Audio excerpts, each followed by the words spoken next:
I stood in a darkened corner of the ballroom and watched a couple swaying on the dance floor. Their eyes were fixed on each other. They were elegant in their movements. He moved with the grace of an athlete, and she followed suit. All eyes were fixed on them. There was an emotional bond between them, perhaps not love, but a bond stronger than friendship. I would have envied their bond had this woman not been my wife of 11 years in the arms of her boss. Instead, I felt anger and humiliation. It wasn't the first time we'd attended her company's annual awards and appreciation banquet. We'd attended 8 others over the years, and everyone who'd worked at the company even a little bit knew she was my wife. I could see people looking for me as they watched the spectacle playing out in front of us. They were all waiting for the explosion. After 3 dances, they walked out onto the parquet together and joined other colleagues at a round table in the center of the room. I watched her look at him with those bedroom eyes that were once only mine. Not that I'd seen them lately, but that didn't lessen the revulsion that flared up in me. The only thing that came to my mind was, it won't be long. The kettle would be boiling soon, and all I had to do was hold out a little longer. I was trying to reconcile my fear, hatred, and resentment towards this scene with the love, respect, and trust I once had for my beautiful wife. I had been losing this battle trying to overcome these feelings, but now fell into despair and self-pity. I hung my head in defeat. For the past few months, I had been working hard to win her back, to rebuild my broken marriage. I made dates, did chores, turned off the TV, and tried to strike up a conversation, but she only brushed me off. I left flowers, notes, and cards with loving sentiments, but found them in the trash. I've sent flowers to her work and never even found out if she got them or not. What can I do but wait? I thought to myself. Pushing those thoughts out of my head, I walked back to the temporary bar in the corner of the room and stood behind Marianne, one of Kelsey's longtime work friends. Having fun? I asked, trying to keep an impassive look. I always enjoy these annual parties. Harold loves the free booze, she replied. I smiled, raising my empty glass. Me too. Hey, I haven't seen Jason's wife today. Did she make it? I hoped my impatience wasn't glaring. She always dresses so elegantly, and she's a pleasure to chat with. Oh, didn't Kels mention that? Jason served her with divorce papers today. I think she's neglecting her marital duties. I caught Marianne in just the stage of intoxication where she wasn't really thinking about the words coming out of her mouth. The result did not disappoint me. No, I guess not, since it's Friday night and all. We came here right after I got home from work and we didn't get a chance to gossip. I understood, but it was an outright lie. We took the night off to go home and get ready for the evening. She had plenty of time to mention it, but she chose not to. I filled up my Captain and diet, pulled out a glass of white wine for Kelsey, and headed over to the table where she and Jason were standing. Neither of them noticed my approach. They were too engrossed in each other. Kels, I brought you a glass of wine. I held out the glass to her. She jumped slightly when I spoke. Oh, you scared me, she squeaked and accepted the glass. Thank you, dear. The rest of us became increasingly uncomfortable the longer we all stood there. Most were finding something surprisingly interesting in the stained tablecloth or across the room and weren't looking directly at me. Others looked, probably wondering what I was thinking and how blind I might be. One young man, about 25 years old, even smirked as he watched me watching the table. He and I met eyes. He lingered for a couple seconds, then his smirk disappeared, and he too found the tablecloth interesting. It was nearing 1 o'clock in the morning, and many of the guests had already left the hotel ballroom heading home. But I could see that Kelsey wasn't ready to part ways with her dance partner. We should probably get home, honey. I still have to take the babysitter home, and we promised her we wouldn't stay out until 2 in the morning, I said, realizing I was interrupting her interaction with Jason. Yeah. Okay. I guess we should get going. I'll see you Monday. She smiled. We were relieved that the awkwardness was almost gone. Jason, it's good to see you. I held out my hand and we shook it. He was a strong man and tried his best to demonstrate it with his strong grip. He was 3 inches tall at my 6 feet, but I weighed about 15 pounds and with a small pouch on my stomach. I pushed a little harder than usual, looking him straight in the eyes and seeing the reflection of mendacity and smugness there. Finally, he shook off his trembling and said goodnight to us. I waved to the others as we walked from the room to the car. We didn't speak on the way home, though her smile seemed beaming. Once we were home, Kelsey went to check on Caitlin, our 9-year-old daughter, while I paid off Brittany and prepared to drive her home. When I returned, I headed to the bedroom and found Kelsey already in bed and asleep. I checked on Caitlin, went to the bathroom, and went to bed in the spare room. I knew there would be no sex tonight. I tried to remember the last time we were together.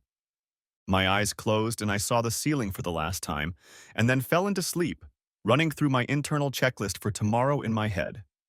Saturday morning, I got up early. Caitlin was already in the family room watching her shows, and I waved to her as I stopped in the doorway. "Have you had breakfast yet?" "Yep," she replied, waving a spoon dipped in milk in the air and smearing drops of milk on the carpet. "Okay, shh.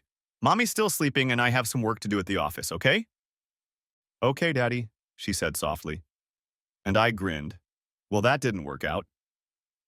Around 8:30, I called my attorney's cell phone, knowing that he worked from home on Saturday mornings. "Good morning, Bill. Matthew Franks here." "Good morning, Matt. I don't suppose this is a happy call?" He replied, already knowing the answer. "Okay, time to put the plan in motion. Found out that Jason filed for his wife yesterday. Do we know if Kels has contacted a lawyer?" "I don't think so, but I'll call Slughorn and check it out. Meet me in half an hour at the coffee shop, you sign and date the forms, and my assistant will notarize them. We'll file the paperwork first thing Monday morning, and she'll be processed by lunchtime." "Sounds good to me. See you soon." I arrived at the coffee shop early. Smiling weakly at the pretty girl behind the counter, I took my order and settled into a comfortable chair by the fireplace. I reflected on the fact that I never thought I would divorce the one true love of my life. It's hard to pinpoint the exact moment when you realize your comfortable life is coming to an end, but I can come pretty close. It was a traffic ticket. You know, one of those automatic red light cameras. When you run a red light, they take a picture of the driver, license plate number, date and time. That's about it. I found the ticket when I got the mail. I laughed and immediately realized it was Kelsey's receipt. She always ran red lights when she was in a hurry.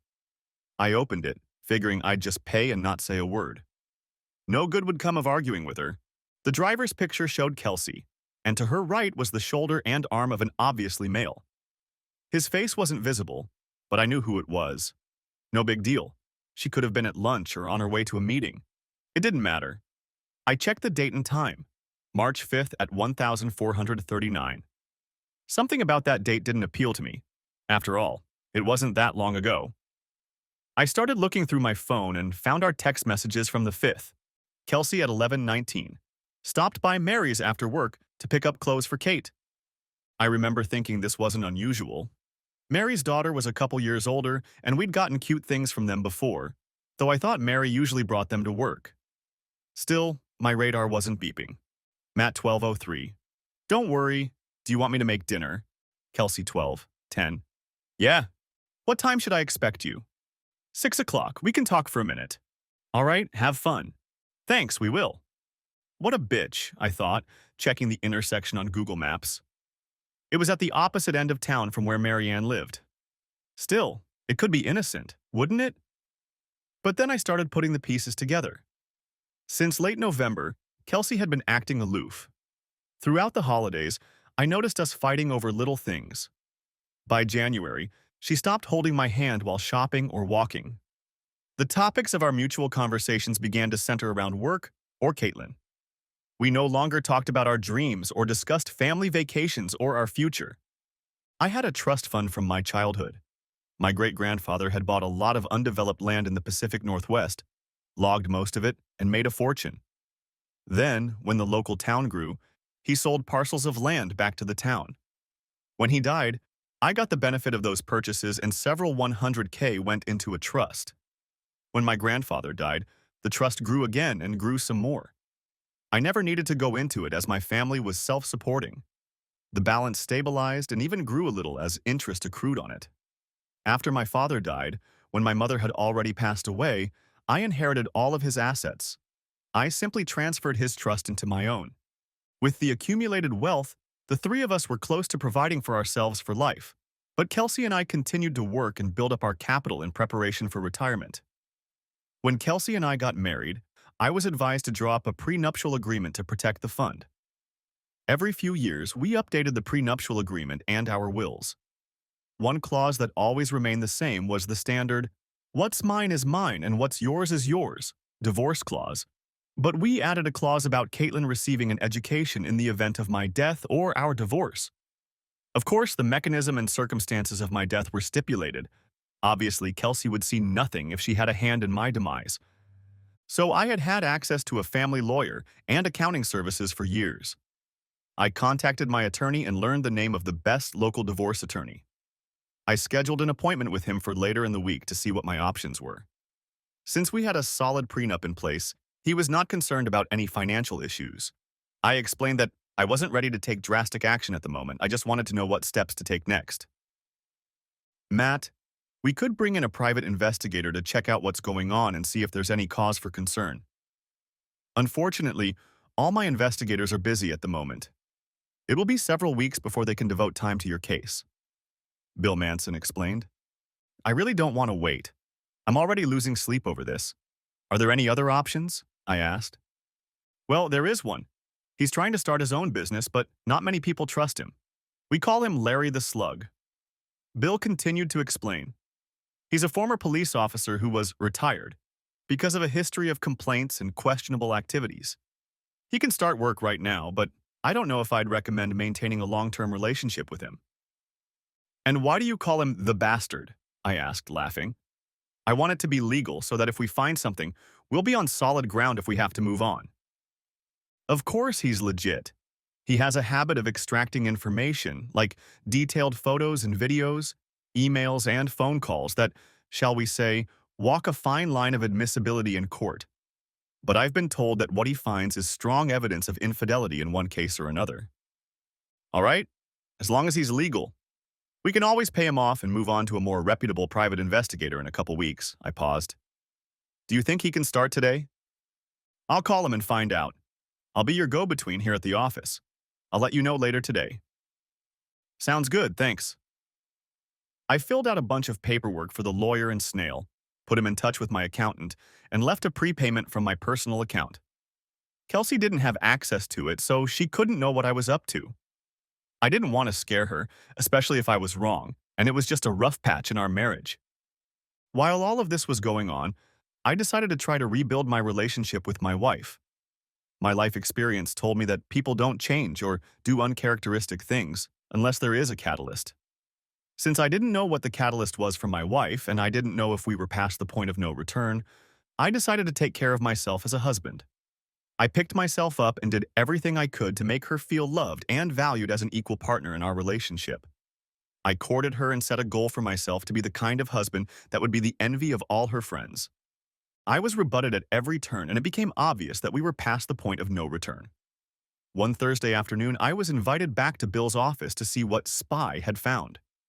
I was shown hours of footage of them meeting, partying, and playing happy couple. There were photos, phone records, and their personal emails.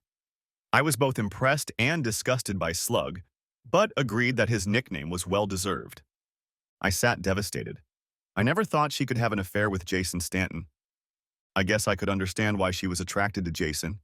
He was tall, handsome, and well-built.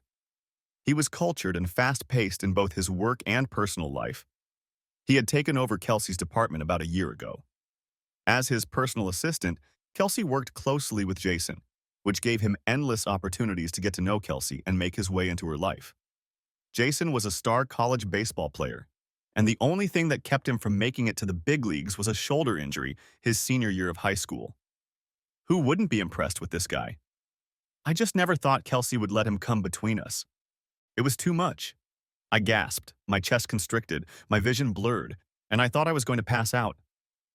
I leaned back in my chair, put my head between my knees, and tried to focus on my breathing. Inhale, exhale, and exhale until my head cleared. The feeling of loss and emptiness is impossible to describe. I had just lost my best friend, confidant, lover, and mother of my child. At that moment, I saw no way out of the situation, and that's when Slug came at me even harder.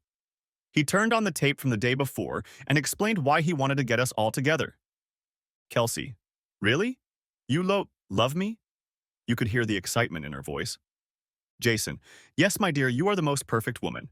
I love you and I want us to be a family. You mean you, me, and Caitlin? Jason. Of course. Kelsey. What about Matt and Shannon? Jason. We'll divorce them. You get Caitlin, and we'll live as a happy family. There was a pause in the conversation, and I figured Kelsey was digesting the bombshell her lover had just dropped on her. You love me, don't you, Kelsey. Yes, of course I do. I never thought about leaving Matt, that's all. Jason. Well, think about it. He'll never be able to give you what I can give you. You'll be the belle of all the balls. You'll be part of high society. You'll go to places and see things that a loser could never afford. I could hear the contempt in his voice and imagine the expression his face took on when he spoke. He will die if he loses Kate. We are his world. Jason. I'll be 10 times better father than that loser, and in a year she won't even want to date him. Kelsey. Why do you hate him so much?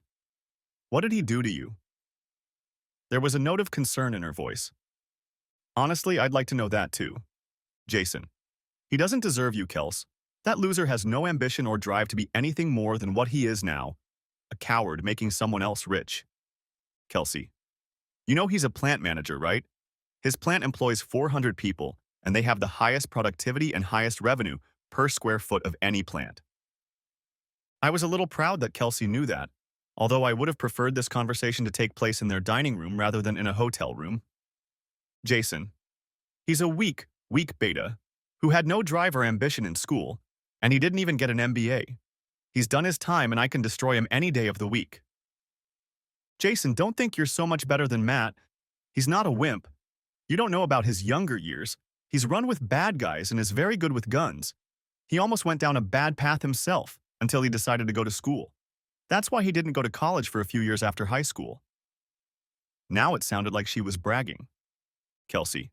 He's stronger and tougher than you give him credit for. Please promise me you won't fight him. I wouldn't want either of you to get hurt, he for Kate's sake and you for mine. But I don't love him anymore. I wish I did, but you've replaced him as my man, as my love. She paused as if pondering. How will that happen? And when? Jason. We will divorce at the same time. I need to get some things in order before I file for Shannon. But with her psychiatric issues and the fact that we haven't had anything in a year, it won't be hard to do. I'll split everything 50-50ths. She's not likely to argue. Kelsey. Okay, but you have to do the paperwork on Shannon before I contact a lawyer. She stated defiantly. I guess she wanted to back down and not lose her comfortable life at this point, even for her true love, her man. Jason. Deal. Now come here, woman. I asked. Turning off the tape at this point, I didn't need to hear anything else. I looked at Bill and asked, how do I handle this? You strike the first blow, Matt. But what if she changes her mind? They rarely change their minds, Mr. Franks. I'm afraid they've gotten to the point where nothing you do or say will make them stop or repent. I got my first good look at Slughorn. He was in his early 30s, athletically built, and the suit fit him well, not at all what I had imagined. He was respectful and probably right, I thought. I was beginning to see him as Larry, not the bastard. I got the feeling that this guy was really on my side. Even if I was paying, he cared and was disgusted by what he was seeing and hearing from these two. Would you want her after what you know now? Larry added. I guess you're right, Larry. Turning to Bill, he said, Bill, give me a day or two to make up my mind and I'll call you, okay? Sounds good, Matt. Can I start working on the basic documents and we'll add the details later or trash the whole thing if you want? Yeah, let's do that. Larry followed me out and held out his card to me. It has my personal number on it, Mr. Franks, in case you ever need me. Please, Larry, call me Matt. Thank you. Matt, I know people who will help you get your revenge if you decide to go that route. They don't call me Larry the Sleuth for nothing, he said with a smile. I laughed and said, That's good to hear, Larry. I'll let you know if I need that kind of help. And seriously, thanks for the offer. I don't think I could do it with Kels, but I like knowing I have a friend if I decide to go that route. Larry smiled at me and waved as he headed for his car. I had been thinking about my choice all weekend. I could barely focus on anything else, and Kelsey didn't even seem to notice that I was deciding the fate of our family. But it occurred to me that she had already decided it for all of us. I struggled with all the feelings, doubt, anger, fear, and frustration.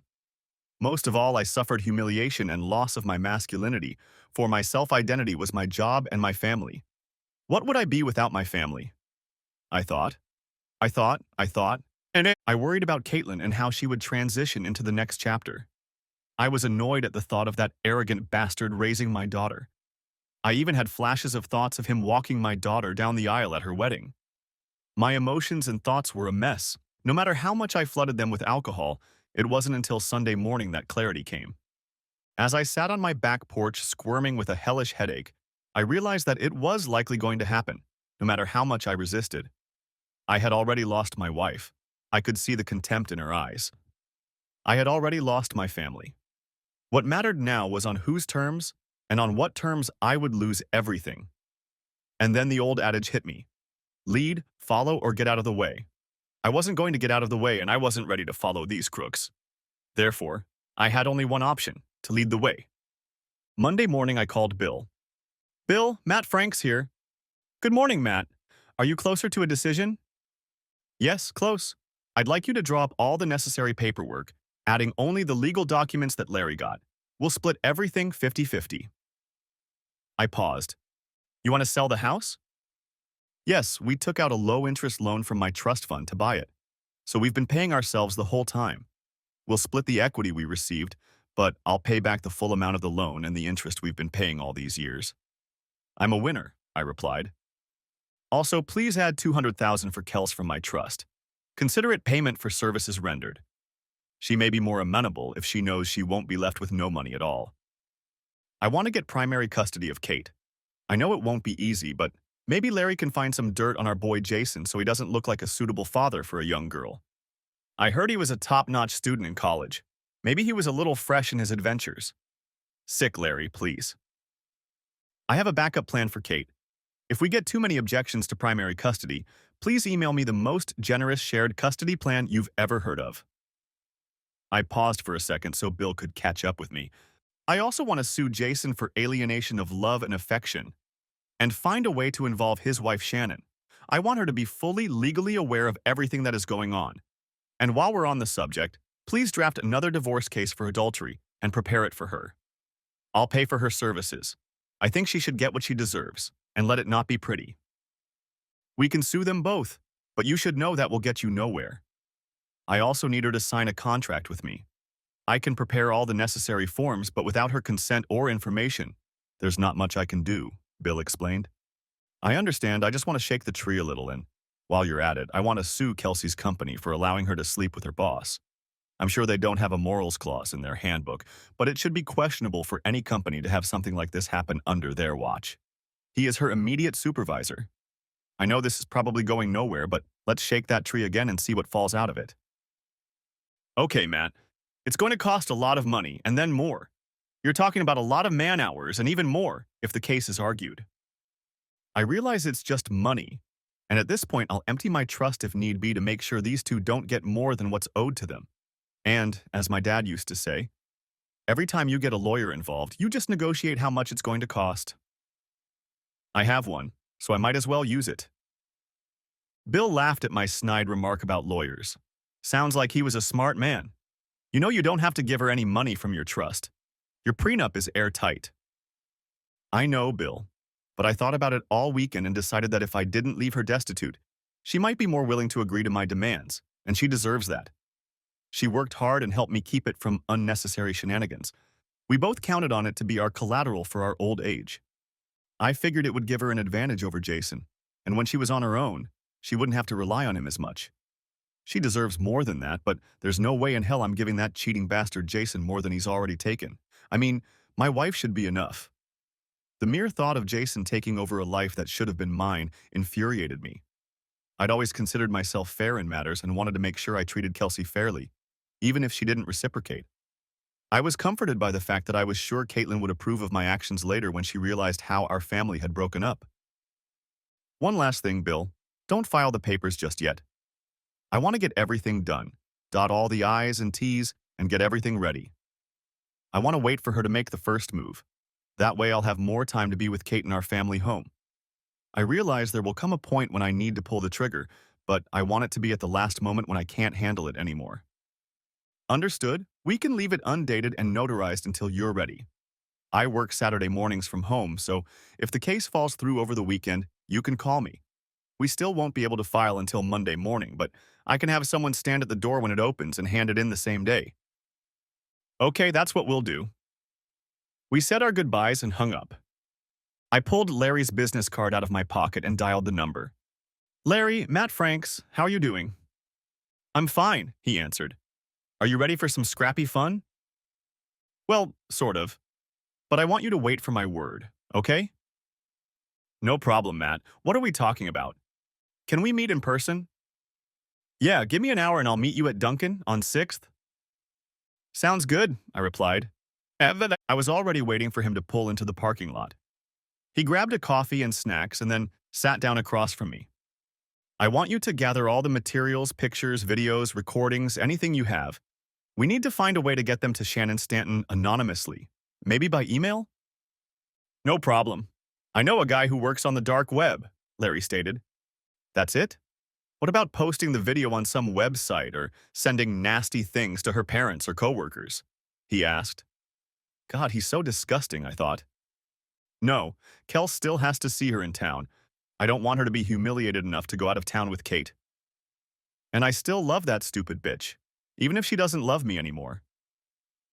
I placed an envelope with $5,000 in cash on the table. That should get you started, but let me know if you need more. Larry swallowed the money and looked at me. 3,000 is enough for everything. He might be sneaky, but at least he was honest. Keep the remaining amount as an advance. I may need your expertise later. Don't forget that the case will lie with you until I call you. I want to take them by surprise, and I have reason to let them make the first move. Oh, we also need to find out what problems his wife is having. Her medical history may play a role in what we decide later. Is that possible? I asked a smiling Larry, and then just smiled and nodded back at him. Didn't Bill ask you to look for information on Jason's college years? I'm looking for anything I can use against them if we have a custody dispute. He nodded his head again and made a couple of notes in his notebook. We finished our coffee and chatted about his career as a cop and people we might have known. We finished, shook hands, and parted ways. That was 3 months ago. I was brought back to reality by the appearance of Bill, followed shortly after by his assistant and Larry. So, time to go, huh? Bill asked as everyone settled around us. Yeah, looks like it. Larry, do we know if Kels has been to the lawyer's office yet? Not that I know of, no. I took a quick look at her email after Bill called and didn't find anything. I'll look more closely today and find out by Monday morning, said Larry. La la la la, I didn't hear that, Bill exclaimed, plugging his ears with his index fingers. I can't know such things, Larry. Larry smiled and nodded, winking slyly at me. What about Jason? Any dirty laundry? I asked hopefully. Yeah, he was investigated along with his fraternity. I got copies of all the documents and have already given them to Bill. Bill looked up, nodded in confirmation, and added, I have them in case I need them at the custody hearing. Pulling out the documents we'd been working on for the past few months, he showed me where to sign. While I signed and Bill's assistant notarized it, I turned to the group. Larry, can you find out who Shannon Stanton has hired as an attorney? And let Bill know? And then, Bill, if he's worthy, could you share our legal file with him? I asked the group. And if he's not a worthy attorney? Bill asked. Then we'll put Shannon in touch with you somehow, but I'd rather we do it right. Larry, I don't think we need to send her a nasty message. Larry nodded, sipping his coffee, and Bill looked at the two of us. Bill, can I pick up the paperwork Monday afternoon? I'll take the papers to Kels myself first and let her know what's going on, and then you can officially hand her the papers on Tuesday? Bill nodded his understanding and talked to his assistant about seals and getting the server ready for Tuesday. And then I'd like Jason and their company to be served Tuesday afternoon. I think we can exclude Shannon from the foreclosure suit since she'll be getting up to speed soon. Bill, you can share the file with Shannon's attorney Monday afternoon, unless he fails my conversation with Kels Monday night. I leaned back in my chair and sighed. It should be ready by Wednesday. Matt, have you thought about where Kelsey is staying Monday night? Bill inquired. No, just now. Do you mind if she stays at the house for a few days?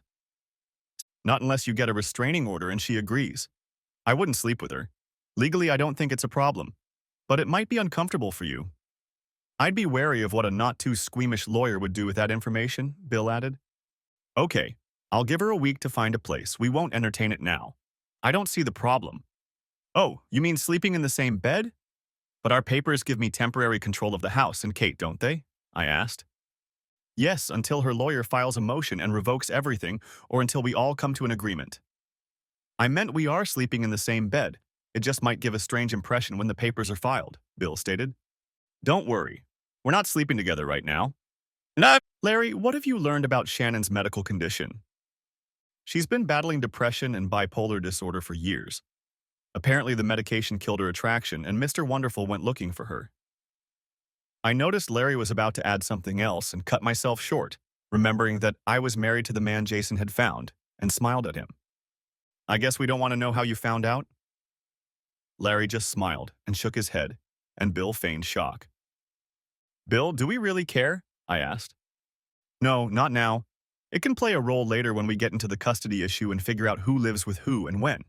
We can include it as a condition in the final judgment so that Caitlin is never alone with her. As he spoke, Bill was making notes on his iPad. Okay, I don't see it as a problem since they don't have kids and they're getting a divorce. It's better to be reassured. I grimaced. Divorce is a messy business, I thought to myself. We chatted for a few more minutes, and one by one, we finished the strategy session and moved on. I felt a little down the rest of the weekend. The responsibilities I had to fulfill on Monday were weighing on me. Kelsey didn't notice it, nor did I expect her to. On Sunday, I called my aunt and arranged for her to pick Caitlin up from school on Monday and stay overnight so I could discuss some important family matters with Kelsey.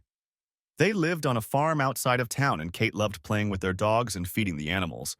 She had to take Caitlin to school on Tuesday, and I decided that we would break the news to Caitlin on Tuesday night. I informed Caitlin of the arrangement, and she was excited, although a little perplexed as to why Monday night. But again, I decided that Mom and Dad needed some alone time to talk things over. She agreed, but reluctantly. I was sleeping in the spare room more and more often, and Kelsey never mentioned it. She looked relieved when she saw me heading there to sleep.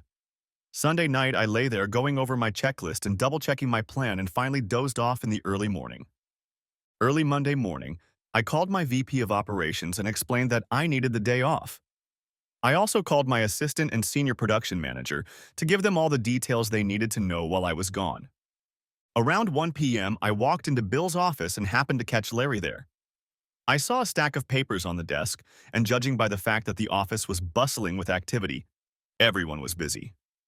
Matt, we filed the papers with the court this morning. Here are Kelsey's papers as you requested, and we've arranged a ceremony at your house at 9 o'clock Tuesday morning. Is that okay with you? Bill asked, holding out the envelopes to me. Yeah, that should work. I'm going to convince her to take the rest of the week off. I'll call you if anything changes, I replied. Okay. Bill paused briefly to gather his thoughts, then continued. Larry found Shannon's lawyer, and he's pretty good, so I sent him our paperwork, and he's drooling. See, at first glance, it looks like he's going to offer a countersuit for adultery and a bunch of other assets, then a 50-50th split. And he promised not to do anything until morning. So it's all good. So, gentlemen, are we forgetting anything? I asked, a little stunned and depressed. It looks like Kelsey has scheduled an appointment with a lawyer for next week, as far as I can tell from her calls and emails today. And Matt, please let me know if you need any more help, yes? Larry asked cautiously, earning another sharp look from Bill at what we had going on.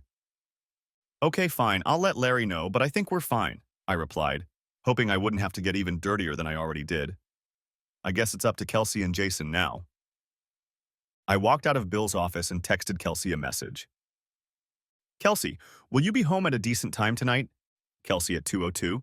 5:30. Why? What's up? Matt at 2:04.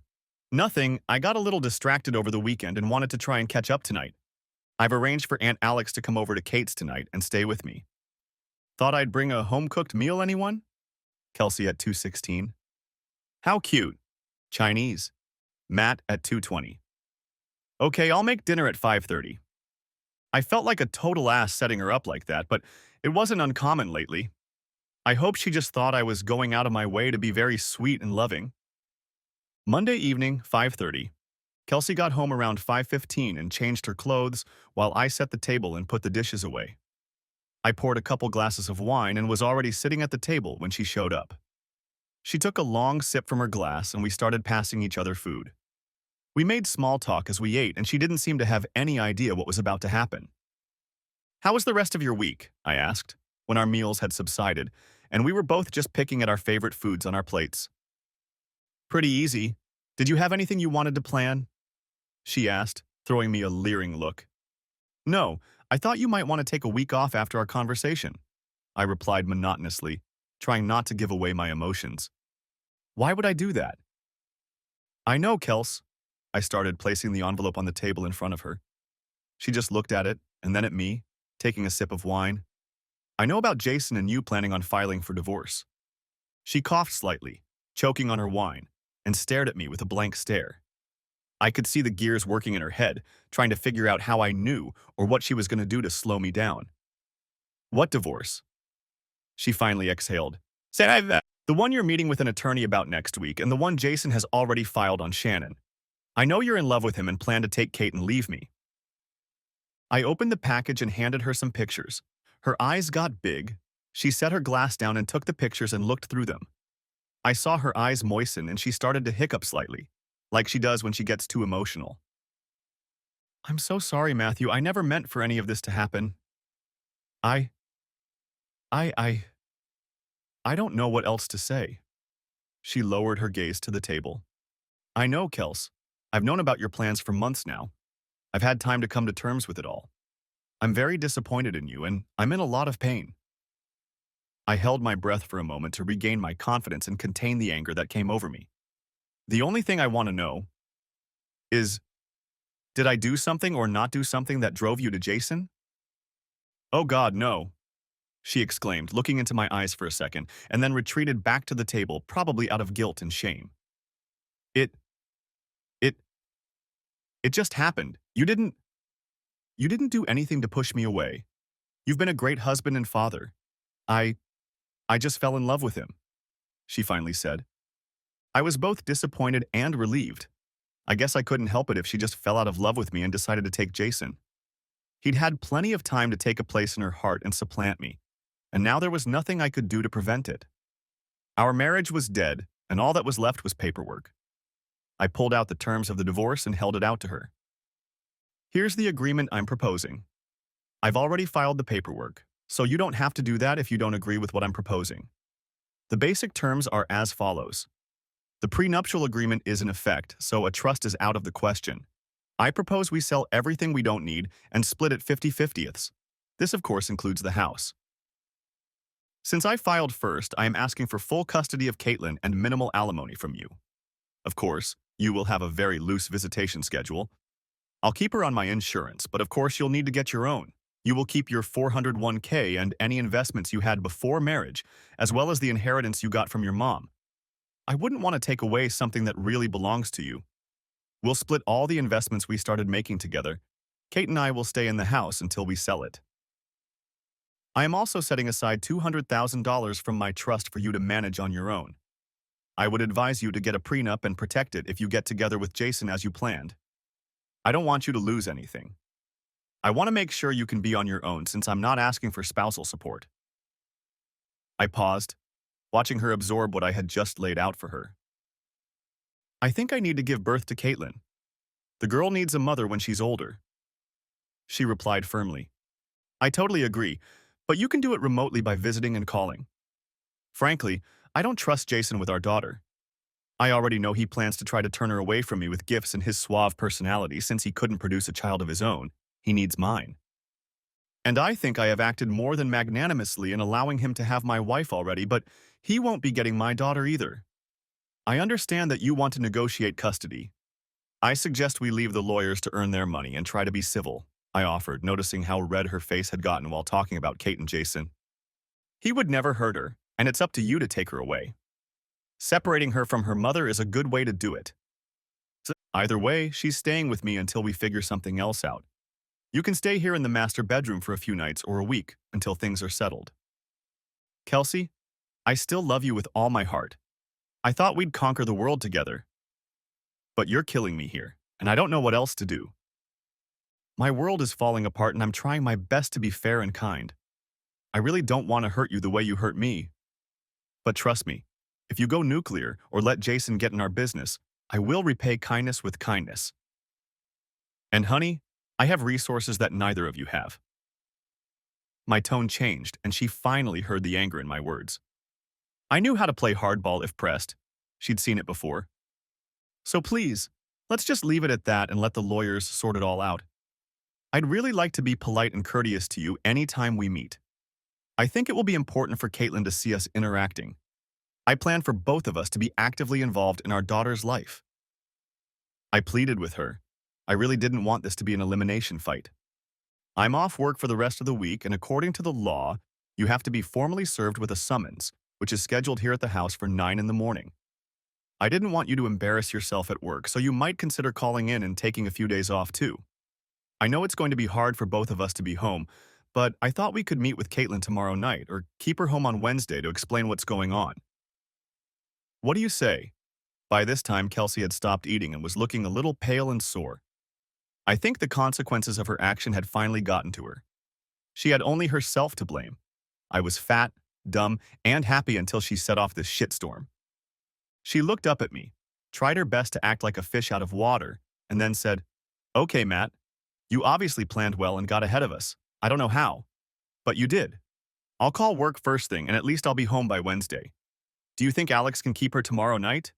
Maybe just keep her out of school tomorrow and bring her home Wednesday morning so we can talk?" "Larry Slughorn," I said proudly, and continued when she threw me a confused look. "My private investigator, Larry, found out after I got a few hints that something was rotten in Denmark. I'll call Aunt Alex right away. I think that's a great idea." Kelsey nodded slightly when I mentioned Larry, took the papers I gave her, and said goodnight. I guess she needed some time alone to digest what had happened, and I watched as she headed to the master bedroom where she closed and locked the door, which wasn't a problem since I had already moved most of my casual clothes and belongings into the spare room. I called my aunt and explained that we had a little family problem that we were working out, and sure enough, she agreed to keep Caitlin for one more night and bring her back Wednesday mid-morning. I also talked to Caitlin and informed her that she would not be going to school the next day. She was still confused but accepted it. I told her that her mom and I would explain everything on Wednesday. As I was putting things away and getting ready for bed, I heard Kelsey mumbling something through the door as if she was on the phone, and later there were light sobs as she mourned the loss of our marriage. Tuesday. I could hear Kelsey getting up early and making plans for work while walking down the stairs in casual clothes. At 9, she opened the door and accepted the official summons and packet of papers, minus the photos and statements. These she was to familiarize herself with last night in her room. Immediately afterward, she took her keys and purse and left without telling me exactly where she was going. But I figured it was to meet with Jason, her lawyer, or anyone else I could sympathize with. Later in the afternoon, I got a call from Bill informing me that both Jason and their company had received our lawsuits.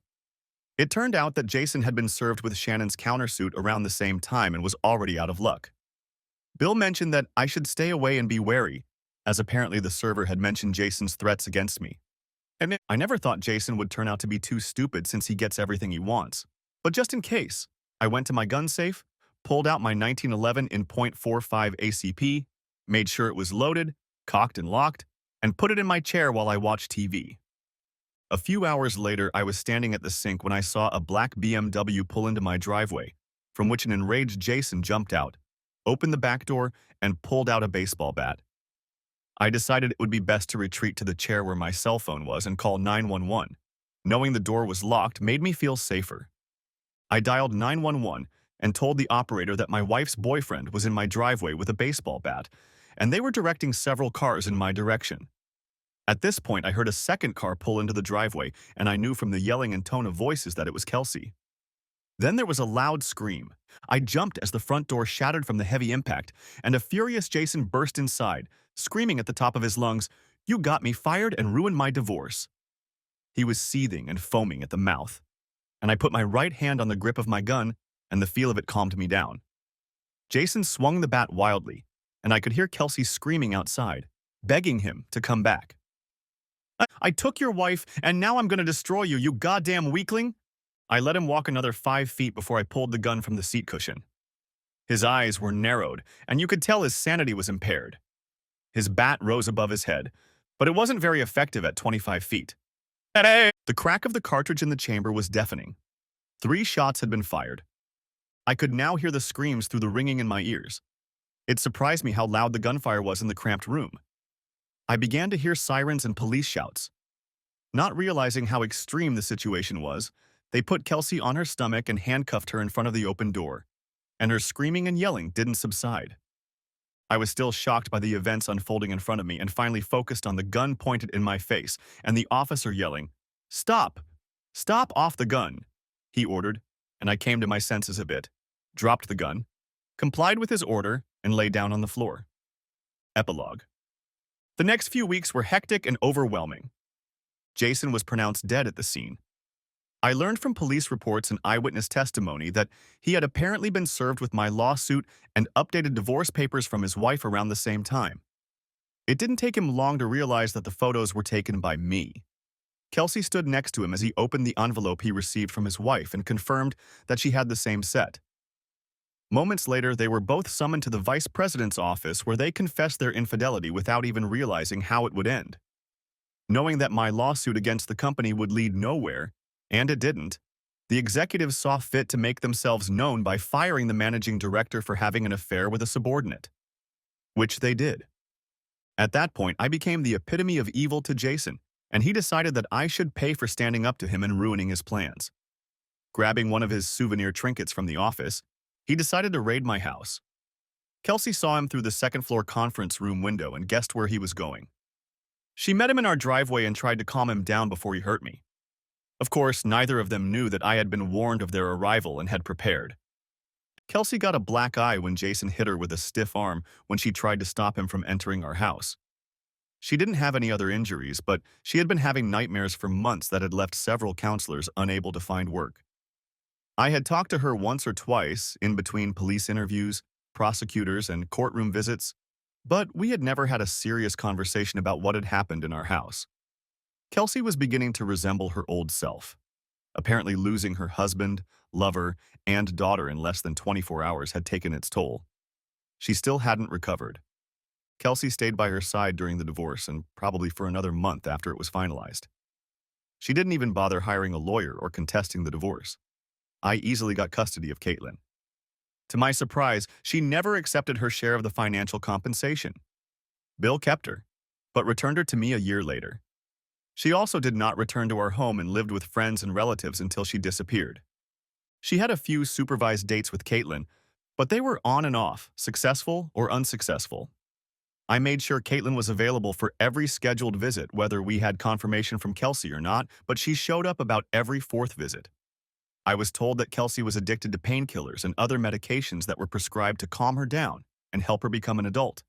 And by the time she disappeared, she was left without a job, without friends, and without a livelihood. Neither Caitlin, myself, nor anyone she knew had any contact information for her, and we never heard from her again. We have no idea what became of her. We lost our wife and mother. The house was sold. Caitlin and I bought another house in her school's neighborhood and tried to get our lives together. After the traumatic event, we both went to counselors. I went for 6 months, but in the end, I just had to bury the hurt and pain and move on with my life. I needed to raise my daughter and move on with my life. Caitlin spent several years with a psychologist, on and off, partly because of her mother's reaction to the event and because she had been abandoned. She needed to work through some issues. Now, it took me 3 years to get clean enough to even think about dating. A few months later, I met a wonderful woman named Jo, who was understanding and respectful of Caitlin's experience and mine.